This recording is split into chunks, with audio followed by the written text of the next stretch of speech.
E VGHF11, se você tem esse fundo imobiliário e quer saber os detalhes, quanto que eu tive de rendimento investindo nele por mais de 3 anos, também toda a sua história do VGHF11 que ele mudou completamente e o que está faltando para ele realmente decolar igual os outros fundos imobiliários, fica aqui nesse vídeo que eu vou comentar para vocês as minhas felicidades e os meus grandes arrependimentos investindo no VGHF11. Então só para me mostrar aqui para vocês, esse aqui é a minha escadinha de dividendo, tá? Que eu me orgulho tanto quando eu comecei lá em 2019 e os dividendos que eu fui recebendo ao longo do ano. No último ano eu recebi 13 mil reais de dividendo. Acabei comprando o VGHF11 aqui na época de 2021. E eu vou falar para vocês, cara, olha que seleção. HCTR11 foi o fundo imobiliário que mais me pagou. DEVA11 foi o fundo imobiliário que mais me pagou também. Também temos aqui o TORD pagando aqui um pouquinho de dividendo. Então, cara, olha só que fundos que a gente tem. A grande maioria desses fundos já caíram mais de 80%. E o porquê que eu estou citando esse fundo? Eu vou contar para vocês uma história que me fez perder mais de 15 mil reais em relação a esses fundos, que pode ali se repetir por conta de alguns eventos que aconteceu no VGHF11. Mas calma, vamos deixar isso aqui lá para frente, tá bom? Vamos começar como? Primeiramente, o seu preço. Muda minha telinha aqui para o lado, eu pego, arrasto aqui o preço do VGHF11 hoje, tá bom? Hoje ele tá custando cerca de 7,23. No último mês ele tá tendo uma alta ali de mais de 3%, muito bacana. Porém, isso não é motivo ainda para se comemorar. Porque nos últimos 12 meses ele tem uma queda de 3%. Essa queda de 3% representa apenas 23 centavos. Primeira grande dica aqui, ó, dica matadora para você. Quando você está investindo ali com seus primeiros 100 reais, é uma coisa. Só que quando você começa a investir 10 mil, 15 mil, 20 mil, não lide com valores, tá bom? Lide com porcentagem, porque isso aqui faz a total diferença. Porque isso engana muito. Enganou eu e eu tenho certeza que vai enganar você. Então tem que tomar muito cuidado com isso. Agora, isso aqui a gente já viu o preço, mas qual que é realmente o preço justo do VGHF11 e também o seu preço? E eu vou contar para vocês a história matadora ali de um dos motivos com que fez eu manter ou sair da minha posição. Vai ficar um suspense aqui no ar. Agora vamos lá. Aqui tá os dividendos do VGHF11. Cara, não sei como consigo colocar minha tela aqui para caber aqui todo mundo. Mas beleza, tá aqui, vocês vão entender aonde que eu tô querendo chegar. Que é mais ou menos aqui do que, olha. Hoje ele tá pagando um dividendo excelentíssimo, cara. Cerca de 14% de dividendo. É simplesmente um dos melhores fundos imobiliários possíveis atualmente na bolsa. Paga muito dividendo. Mas o que acontece, tá bom? Acontece que o VGHF11 não é mais o mesmo de quem começou lá em 2021.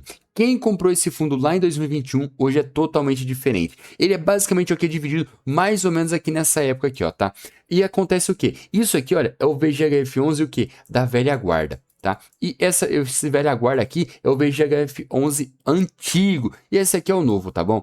Esse aqui é o novo. O que que acontece? Qual que é a grande diferença aqui entre a velha guarda para o novo? Cara, VGHF11 é o fundo mais porra louca que tu pode conhecer. E o porquê que eu falo isso? Cara, esse fundo simplesmente não tem uma estratégia muito clara no que ele tá realmente investindo. Ele pode investir em CRIs, ele pode investir em outros fundos imobiliários, ele pode investir em FDIC, ele pode investir em ações. Ele investia em absolutamente tudo. Ele não queria nem saber. Ele queria dar lucro para o cotista. E quem estava aqui no começo sentiu isso. Cara, o fundo simplesmente pagava 2% de yield no mês. Pagava 2,5%. 3%. Cara, eu vi esse fundo pagar mais de 3% de dividendo no mês. Você tem ideia do que é isso? Nem Pirâmide do Tigrinho paga isso, meu parceiro. E ele pagava. Só que o que aconteceu? Ele foi ficando mais antigo, ele foi ficando mais velho. E quando você fica mais velho, o que acontece com você? Você fica mais cagão.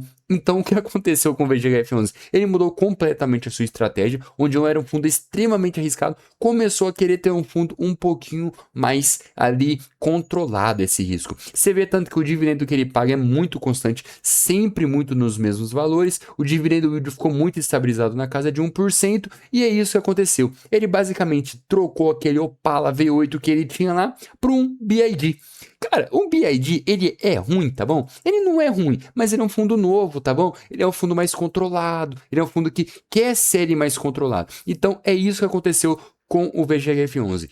Antes, ele era um fundo porra louca, queria saber o máximo de rendimento possível. Hoje em dia, ele já é um fundo mais controlado. Ele diz ser um fundo mais controlado, mas não é exatamente isso que acontece. Mas calma que eu vou explicar para vocês, né? Uma história de cada vez. Mas antes de eu pegar e falar para vocês dessas histórias, vocês precisam entender uma coisa. Qual que é o preço realmente aqui do VGHF11? Porque assim, ele tá custando cerca de 7 e pouquinho, pagando 7 centavos de dividendo. Mas qual que é o preço justo dele realmente? O preço justo, a gente sobe aqui um pouquinho, desce a minha câmera, e você vai ver aqui, olha, que o preço justo dele é na casa de 8,58.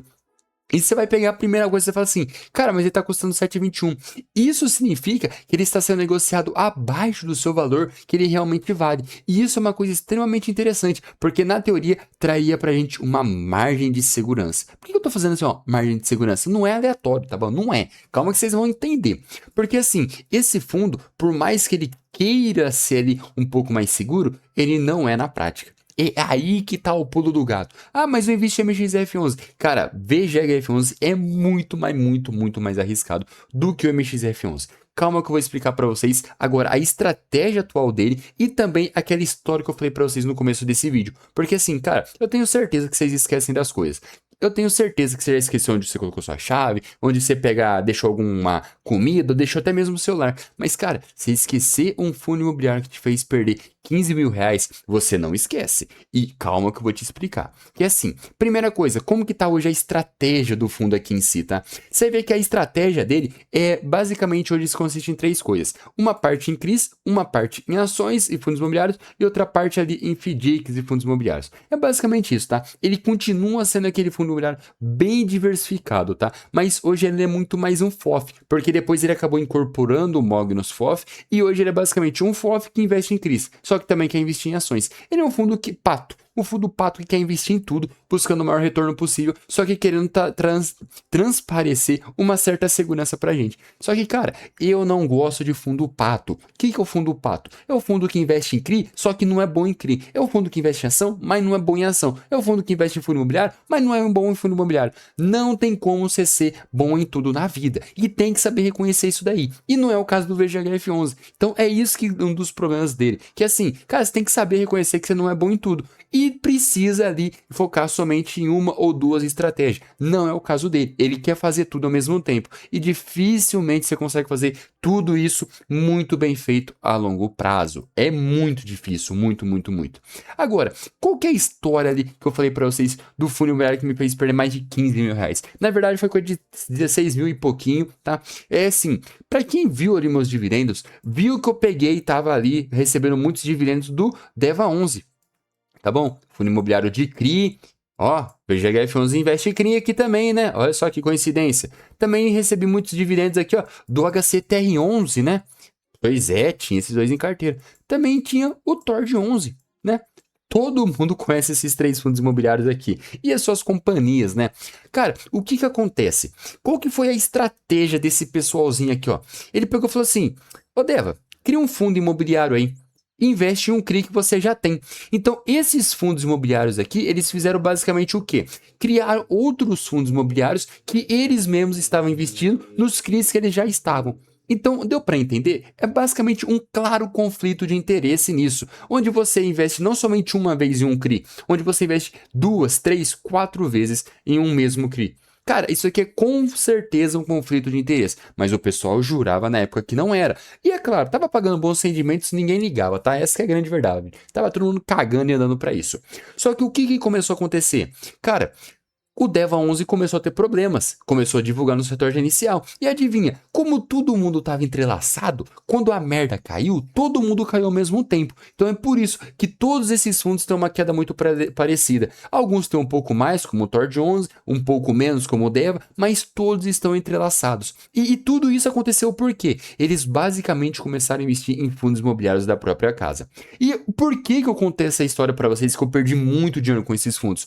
Porque o VGHF11, um tempo atrás, fez uma estratégia parecida.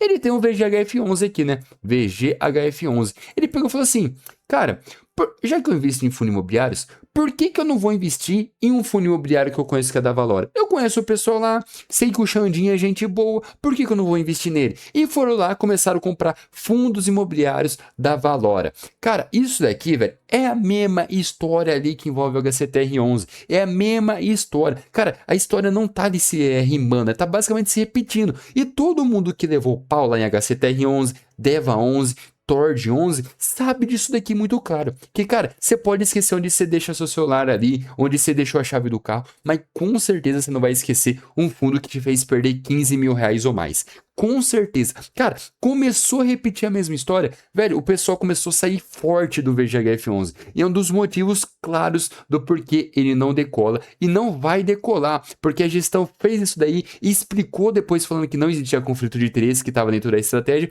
mas cara, a gente sabe, velho, que lá no fundo realmente pode ter esse leve conflito de interesse. E outra coisa, fundo pato, velho, é difícil decolar. Pode ser que ele comece a decolar agora, que a grande maioria dos fundos começaram a decolar e ele ainda está com desconto, mas mesmo assim, eu fico fora hoje do VGHF11 por conta disso. Fundo pato e um possível conflito de interesse. Mas quem sou eu para falar isso, né?